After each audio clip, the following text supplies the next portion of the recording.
ISIS is back, not because the Kurds failed, but because the world is watching Kurds get crushed and calling it stability. Let me say this clearly. The Kurdish forces in Syria, the SDF, were the boots on the ground that helped destroy ISIS. They fought street by street, they buried their sons and daughters by the thousands, and they protected the world from one of the most dangerous terrorist movements of our time. And now, after all that, they are being handed over. These militias, these same militias attacking Kurds under the name of Syrian Arab Army, are at best ISIS sympathizers and at worst ISIS members themselves. You want evidence? We have it. For example, this is a coverage by Al Jazeera, which is a channel publicly supporting the atrocities of the Syrian army. ISIS emblem is seen on the shoulders, on the arm of the fighters affiliated with Damascus. What is happening on the ground isn't just an order, it's humiliation, oppression, and it's ethnic cleansing. Whenever they take over a city, they behead Kurdish men and women. They lay Kurdish people on the floor and call them pigs. They beat Kurdish children to death.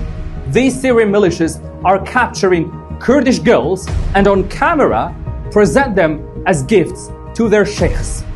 أبو مجاهد شرفانو يا أبو مجاهد هاي أحلى هدية لك. And we have more footage. Militias grabbing Kurdish girls by their hair, the same girls who fought for everyone's freedom and safety in Syria.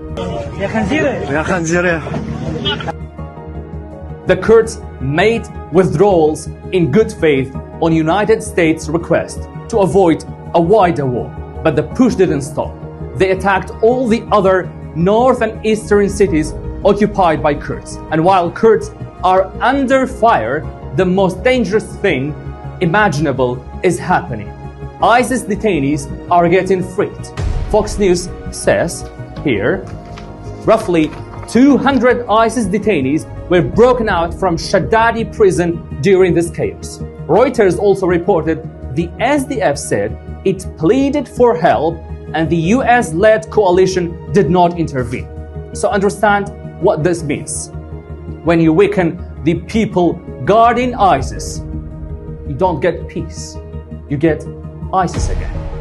Syrian militias have also taken control of Al-Aqtan prison in Raqqa, a facility holding thousands of ISIS detainees. And after years and years of Kurds carrying the burden of guarding ISIS detention sites and camps, shielding the rest of the world from them while they're at it, the world is now watching it all unravel.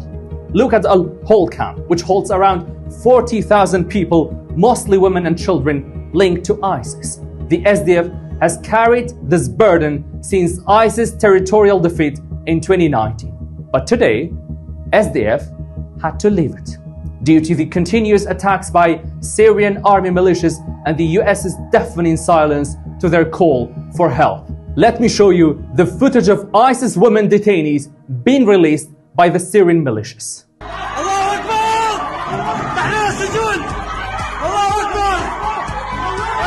And with territory falling, prisons shaking, and the Daesh breathing again, the Syrian and Turkish-backed militias are now closing in on Hasaka and Kobani, the only two cities that remain under Kurdish control. Kobani, the city that became the symbol of resistance and sacrifice against ISIS. They tried to take over then, they're trying again now. Thankfully, prominent American voices are reacting. Mark Levin shared one of these videos of the atrocities and wrote, "This is the reality of what's now taking place in Syria. Time to put sanctions back on this damnable regime and stop fooling ourselves." Sarah Adams said, "This is what we did to the women who fought ISIS for us.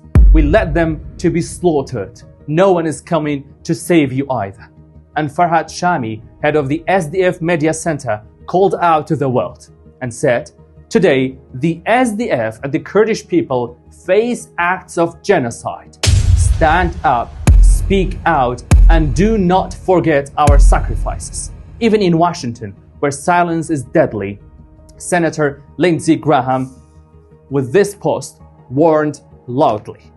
He said, "You cannot unite Syria by the use of military force," and said Congress should hold hearings and briefings, adding the SDF were the boots on the ground when Trump destroyed ISIS in his first term. "We owe them better." This is what he said.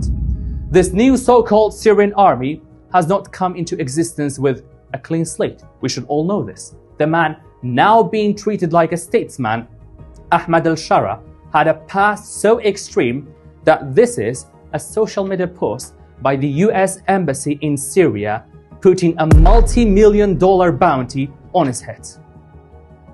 You don't go from wanted extremist to international partner overnight, obviously, as you can see. And while all this happens, what Turkey wants is crystal clear. They're against every form of Kurdish self-governance. I ask the world, how do you put the fate of millions of Kurds in the hands of the same people who have spent years trying to erase Kurds, crush Kurdish rights, and treat Kurdish existence as a security threat? And now I want to speak directly to America. Kurds did not fight ISIS only for themselves. Kurds fought alongside the United States and the coalition as the core partner force on the ground. Kurds helped capture and detain thousands of ISIS fighters who were a threat to your national security. For years, American troops operated alongside Kurdish forces, and Kurds did not turn on their American partners. Kurds were allies, consistent allies, in a region where being allied with the US comes with very serious consequences. So we ask President Donald Trump, Congress, Europe, the UN, and every government that claims to see ISIS as a threat. If you weaken the Kurdish forces, if you let prisons collapse, if you let ISIS families and fighters spill back onto the streets, you are not ending a conflict.